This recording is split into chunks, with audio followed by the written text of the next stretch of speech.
بسم اللہ الرحمن الرحیم نحمدہ و نصلی علی رسولہ الکریم اما بعد۔ دوستو عزیزو، کچھ عبادتیں جس میں مال کی ضرورت نہیں ہے، صرف مالی عبادتیں ہیں، مال کے ذریعے سے عبادت ہوتی ہے۔ کچھ عبادتیں ایسی ہیں جس میں مال کی کوئی ضرورت نہیں پڑتی،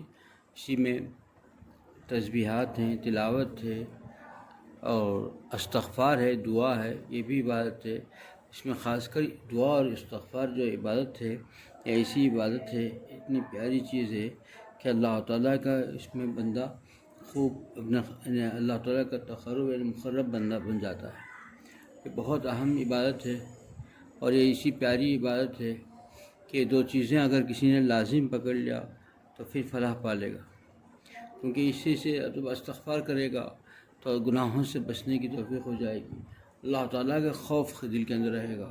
ہر وقت استغفار کی کثرت کرے اور دعا میں لگا رہے گا۔ لوگ سمجھتے ہیں کہ دعا ہی اصل ہے، دعا کیا جائے، لیکن کیا ہے کہ دعا اصل تو ہے، لیکن دعا میں کبھی ایسا ہوتا ہے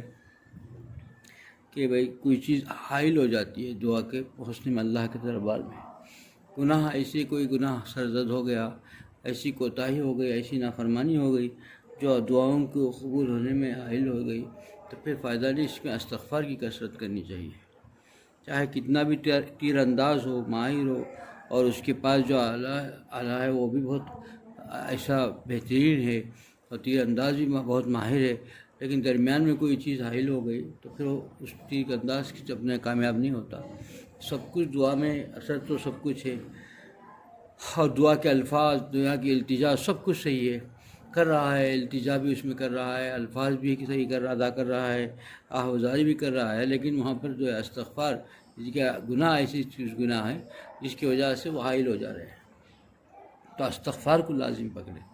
اور خاص کر جو ہے 40 سال کے بعد استغفار کی کثرت لازم پکڑے، چونکہ جو ہے جس نے 40 سال کے بعد استغفار کی کثرت کی، سبھی کو کثرت کرنا چاہیے، لیکن 40 سال کے بعد جو ہے اس کو لازم ہر وقت چلتا پھرتا استغفار کی کثرت کرے، کیونکہ آخری ایام انسان کے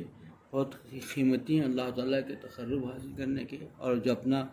دنیا میں آیا ہے اس کا پھل حاصل کرنے کے۔ اس وقت دو چیز کو لازم کر لے کہ دعا کی کثرت ہو، اور ہمیشہ دعا سے مانگتا رہے، دعا کرتا رہے، اللہ تعالیٰ سے التجا کرتا رہے، اور استغفار کی کثرت رکھے تو کامیاب ہوگا۔ سبھی کچھ اسی سے ہوا ہے، جتنی چیزیں تھیں، دعائیں ایسی چیزیں کہ اللہ تعالیٰ کی کئی ایسے مشکلات میں اللہ نے دعاؤں کے ذریعے اللہ نے جو ہے فتح عطا کی۔ دعا ایسی چیز تھی کہ بھئی سب کچھ ہو گیا، بدل گیا نظام۔ دیکھیے جنگ بدر کا اگر دیکھیں گے آپ تو پھر جنگ بدر کے اندر دعا ہی ایک ایسی چیز تھی، جنگ احد کے اندر دیکھیں گے وہاں بھی وہی مسئلہ ہے، دعا ایک ایسی چیز تھی کہ وہ حالت کا تھوڑی ہی دیر کے اندر پورا حالت بدل گئی۔ اللہ تعالیٰ کی مدد نصرت آتی ہے، لیکن اللہ تعالیٰ کی مدد اور نصرت کے لیے ضروری ہے کہ استغفار کی کثرت کی جائے، کیونکہ اللہ کے مقرب بندوں کو جو چیز نصیب ہوتی ہے وہ ہر وہ انسان جو استغفار اور دعاؤں میں آہوازاری میں لگتا ہے، اس کو بھی اللہ تعالیٰ اپنے مقرب بندوں کو جو نعمتوں سے نوازتا ہے اس کو بھی نواز دیتا ہے، وہ اس کے بھی پہنچ جاتا ہے، کیونکہ ایک ایسی عبادت ہے جس کے لیے مال کی ضرورت نہیں۔ مال جو ہے یہی جو چیزیں تھیں جو صحابہ میں جو غریب صحابہ تھے اس کے لیے بشارت دی گئی تھی، یہی جو چیزیں تھیں اس کی وجہ سے وہ بتایا کہ 500 سال پہلے وہ جنت میں داخل ہو جائیں گے، امیر مالدار جو تھے ان سے بڑھ کر جو ہے 500 سال پہلے داخل ہو جائیں گے، کیونکہ یہ چیز ایسی ہے کہ بس ان کو کچھ دینا ہے نہیں، اللہ تعالیٰ کے بس اپنی جان کا حساب دینا ہے، اور پھر وہ بھی نہیں ہے تو پھر اللہ تعالیٰ ان کو آسانی سے داخل کر دے گا۔ بس اللہ تعالیٰ کے ہاں ہمیشہ اللہ تعالیٰ کے ہاں آہوازاری اور استغفار کی کثرت ہے۔ اور اس میں ایک اور چیز بھی کہ حضرت اکرمہ رضی اللہ تعالیٰ عنہ فرماتے ہیں کہ جس نے تلاوت کو آخری دور میں تلاوت کی کثرت کے لیے، اس کے اعضاء جوارح محفوظ رہیں گے، بہترین نسخہ ہے کہ اعضاء جوارح محفوظ رہیں گے، اور اس کا جو ہے دماغ صحیح رہے گا آخری وقت تک۔ اب دیکھا کہ اللہ کے جتنے مقرب بندے ہیں انہوں نے تلاوت کو لازم پکڑ لیا، بہت زیادہ کثرت سے تلاوت کرنے لگے، آخری وقت تک ان کے اعضاء جوارح صحیح رہے اور ان کا دماغ صحیح رہا، اور ایسے ہی دوسری طرف دیکھ لیجئے کہ لوگ جو قرآن کو تلاوت کو چھوڑ دیا، بس جیسے ہی عمر ہوتے گئی بچکانہ بند آوازیں، چیخ، ضد، خالی جو ہے عجیب عجیب کیفیت، عجیب عجیب حالات، دماغ کو سمجھتا نہیں، آوازیں چھوٹی، بالکل جتنے بچکانی عادتیں ہیں وہ سب کچھ سرزد ہوتی ہے، اور طبیعت عجیب حال میں رہتا ہے وہ بڑھاپے میں، اور اس سے تو لوگ حیران رہتے ہیں، پریشان رہتے ہیں۔ تو وہ کیفیت کیوں پیدا ہوتی ہے؟ اور اس کے لیے اتنا بہترین نسخہ حضرت اکرمہ رضی اللہ عنہ نے پیدا کر دیا کہ جس نے کثرت کی آخری دور میں، یعنی کہ جس نے تلاوت کی کثرت کی، اس کا جو ہے آخری وقت تک اس کے اعضاء جوارح، دل، دماغ، گردے، اعضاء جوارح، ہاتھ پیر، آنکھ سب محفوظ رہیں گی۔ کتنا بہترین نسخہ ہے، اور ہم نے دیکھا ہے۔ اسی لیے اللہ والوں کو دیکھیے آخری وقت تک صحت سلامتی کے ساتھ، اعضاء جوارح صحت کے ساتھ جاتے ہیں۔ کبھی کسی کو نہیں دیکھا ہوگا ایسے بچکانی آوازیں، چیخیں پکار، اور وہی لوگ جو عام طور پر دنیا میں گھپے ہوئے رہتے ہیں اور تلاوت سے دور رہتے ہیں، ان لوگوں کے آخری وقت کے حالات عجیب چیخ و پکار، ضد، اور وہ پورے بچکانی حالات، پہچان نہیں، نسیان کی کیفیت، آدمی کو پہچانتا نہیں ہے، عجیب کیفیت میں رہتا ہے۔ اللہ ہماری حفاظت فرمائے۔ دوستو عزیزو، دو چیزوں کو لازم پکڑنے چاہیے کہ یہی دو چیزیں ایسی ہیں، نعمت ہیں، کہ جو نبیوں کی سنت ہے، اور نبیوں کو بتایا گیا ہے کہ دعا اور استغفار کی کثرت کو۔ حضرت دیکھیے سب سے زیادہ اس امت محمدیہ صلی اللہ علیہ وسلم سب سے اعلیٰ انسان جو تھے حضرت ابوبکر صدیق رضی اللہ عنہ، تو انہوں نے جب حضور اکرم صلی اللہ علیہ وسلم سے پوچھا کہ مجھے کوئی دعا بتا دیجئے، تو حضور اکرم صلی اللہ علیہ وسلم نے جو دعا بتائی تھی وہ یہی دعا تھی، انی ظلمت نفسی والی دعا کیوں بتائی تھی؟ کہ یہی چیز ہے کہ استغفار کو سکھایا کہ بھائی استغفار کی کثرت کرو، یہ چیز ہی نعمت ہے۔ اور کس کو بتایا جا رہا ہے؟ سب سے افضل دنیا کے اندر قیامت کے صبح تک کے آنے امت کے سب سے افضل ترین انسان کو ان کو بتایا جا رہا ہے۔ تو اس سے بڑھ کر ہم کو ہمارے لیے یہ سوچیے کہ ہمارے لیے کتنا ضروری ہے کہ ہم لوگ صبح و شام اٹھتے بیٹھتے استغفار کی کثرت کرنی چاہیے۔ استغفار کی کثرت سے کہ انجانے میں کبھی جو ہے ہمارے وہم و گمان میں بھی نہیں ہوگا، لیکن پتہ نہیں کہاں کہاں ہم نے اللہ کی نافرمانیوں میں، اللہ کی ناراضگیوں کو ہم جو ہے مبتلا ہو گئے ہیں، تو اس کی تلافی ہوگی۔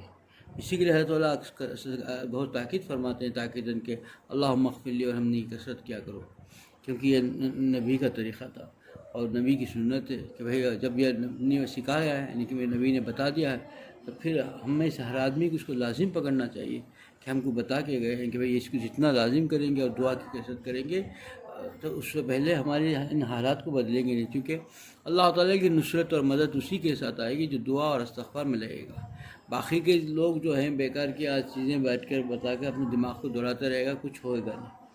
یہ حالات بدلنی ہے، اور ہمارے حالات کے اندر جو ہے حالات کی تبدیلی آنی ہے، اپنے زندگیوں میں سکون پانا ہے، تو ایک ہی چیز ہے کہ دو چیزوں کو لازم پکڑ لیں کہ ایک دعا کی کثرت ہو اور جو ہے استغفار کی کثرت ہو۔ دعا ہمیشہ آہوازاری کے ساتھ دعا مانگے،